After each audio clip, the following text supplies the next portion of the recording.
Israel has declared a state of war. अच्छा, ये आप उनका डीएनए भी तब्दील कर दें तो इजराइल की नफरत खत्म नहीं होती।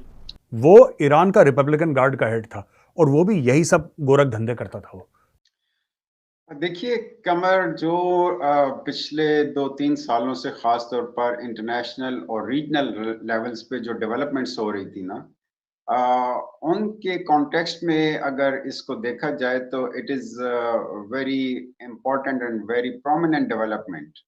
कुछ लोग मारे गए, कई घर टूटे, कुछ रॉकेट उन्होंने हवा में ही रोक दिए इजराइल ने, ज्यादातर रॉकेट्स।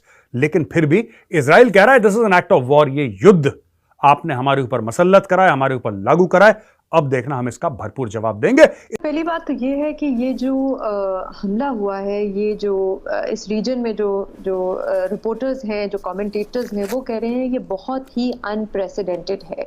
हुआ क्यों और ये हमास को खुजली क्या है? हमास को आखिर कोई तो खाज होगी, ये बीच बीच में ऐसे काम करते रहते हैं। देखिए, हमास और हिजबुल्लाह ये दोनों के दोनों दोस्तों, ये हैं टेररिस्ट ग्रुप्स।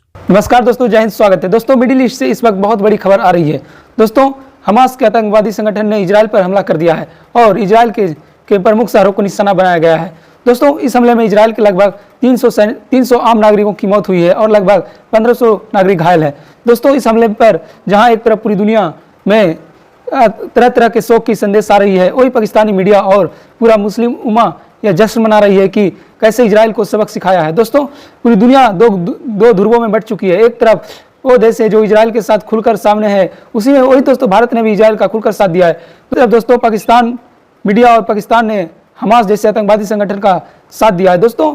पाकिस्तानी मीडिया में चर्चा हो रही है कि हमास ने इजराइल पर हमला करके अच्छा किया, इजराइल को सबक सिखाना जरूरी था दोस्तों। वीडियो को पूरा देखें और वीडियो को देखने के बाद हम आपसे मिलते हैं वीडियो के अंत में। ये नॉन टेरर ग्रुप्स हैं और हमास गवर्नमेंट कंट्रोल करता है काफी हद तक, तो उसको अमेरिका ने ठोक दिया। खैर बहरहाल वो पुरानी स्टोरी है। अब मैं आता हूं उस मेन चीज पे। हुआ क्या है देखिए, हमास ने ये बोला है कि we decided to put an end to all crimes of the occupation.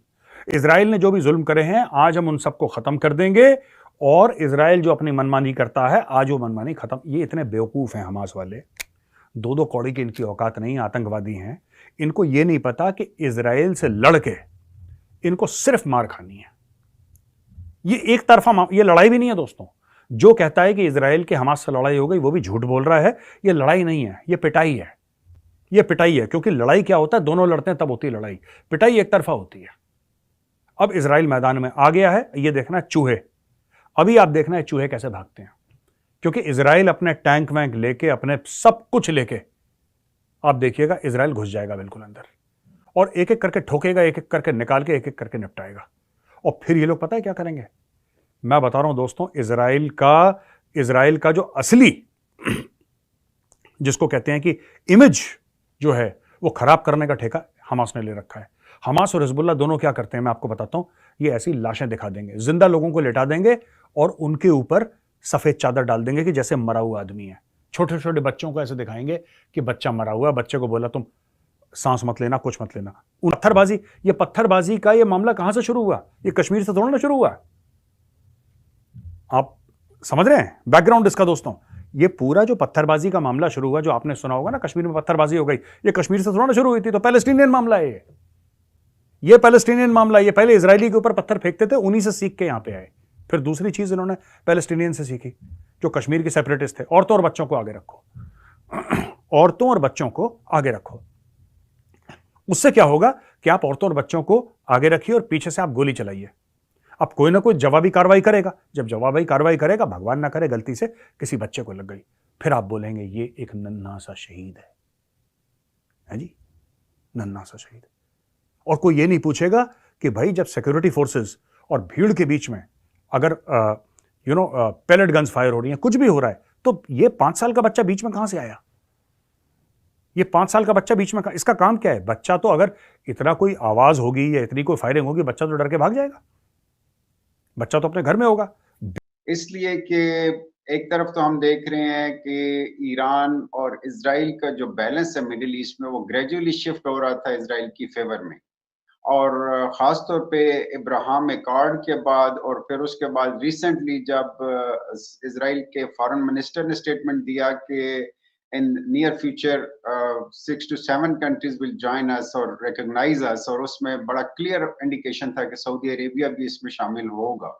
और ये आने वाले दिनों में एक बहुत बड़ा फ्लैश पॉइंट बन सकता है इस पूरे रीजन के लिए, जिसमें आगे जाके ईरान भी शामिल होगा, सऊदी अरेबिया भी शामिल होगा, अमेरिका भी और इजराइल भी, और शायद और ममालिक भी।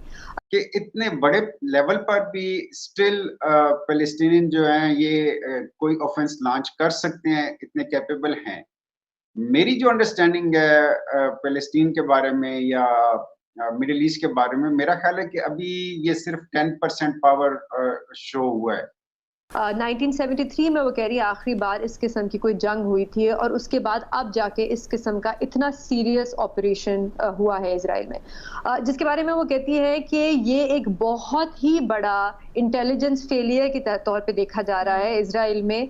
और ये भी कहा जा रहा है कि ये जो ऑपरेशन हमास ने किया है ये बहुत ही वेल प्लान था, और शायद इसकी हमायत जो थी वो उनको ईरान और हिजबुल्लाह की हमायत भी हासिल थी, या शायद प्लानिंग में कोई ना कोई उनको मदद मिली हो। अच्छा, इसके बाद होने क्या जा रहा है इस पे कुछ जो कमेंटेटर्स हैं वो कह रहे हैं कि सबसे पहले जो ईरान और सऊदी अरेबिया के बीच में जो ताल्लुकात कुछ आहिस्ता आहिस्ता बेहतर हो रहे थे, वो मामला बिल्कुल ख़त्म हो जाएगा, क्योंकि जाहिर सी बात है इजराइल और अमेरिका और बाकी ममालिक की तरफ से भी प्रेशर पड़ेगा सऊदी अरेबिया पे भी और ममालिक पे भी कि वो ईरान के साथ अपने ताल्लुकात ख़त्म करें।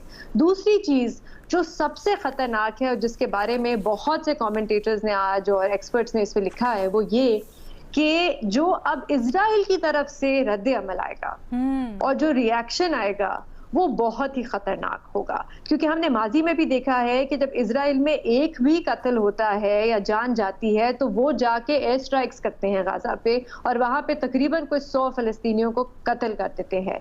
तो यहाँ पे उनके इजराइल के अंदर एक अटैक हुआ जिसके हमने विजुअल्स देखे हैं, हॉस्टेजेस लिए गए, मेरे ख्याल से 22 लोग हलाक हो गए हैं, 500 जो हैं वो जख्मी हैं। उसके बाद बॉर्डर फेंस जो था उनका वो तोड़ दिया, उनके टैंक्स जो थे पकड़ लिए। तो इसका जो वो कहते हैं अब रिएक्शन आएगा इजराइल की तरफ से वो बहुत ही खतरनाक होगा।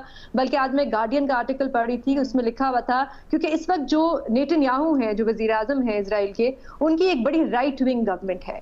तो वो कहते हैं कि वो जो राइट विंग गवर्नमेंट है, वो जो उनके कोलिशन पार्टनर्स हैं, वो अब उन पे डालेंगे दबाव कि आप गाजा पे हमला भी करें और आप उस पे कब्जा भी करें। तो इसका जो रिएक्शन है और जो सारा गुस्सा है इजराइल का, वो आके गिरेगा जो आम शहरी हैं, जो गाजा में रहते हैं, जो वेस्ट बैंक में रहते हैं, जो जेरूसलम में रहते हैं। और गाजा में तो अलीना पहले ही हालात बहुत ही खराब है। 2007 से वहां पे इजराइल ने उस पूरे इलाके को घेरा हुआ है, उस वहां पे ब्लॉकेड किया हुआ है, कोई चीज गाजा के अंदर ना जा सकती है ना बाहर आ सकती है। एक बड़ा मेजर ह्यूमैनिटेरियन क्राइसिस है पिछले कई सालों से वहां पे। बल्कि मैं उस दिन पढ़ रही थी कि गुर्बत जो थी वो 40% से बढ़ के 60% हो गई है, 12-12 घंटे वहां पे लोड शेडिंग है। तो बहुत ही खौफनाक मेरे ख्याल से अभी सिचुएशन बनने वाली है। सऊदी अरेबिया की तरफ से भी इस वक्त बयान आया है कि डी एस्केलेशन का, कतर की तरफ से भी इस तरफ अभी आया है, लेकिन आगे जाके देखना पड़ेगा कि ये जो सारे ममालिक एस्केलेशन का नहीं कहा उन्होंने, बस जरा मुहतात अल्फाज में कहा है कि सूरत हाल को देख रहे हैं हम। सो बड़ा नपा-तुला सा बयान लग रहा है।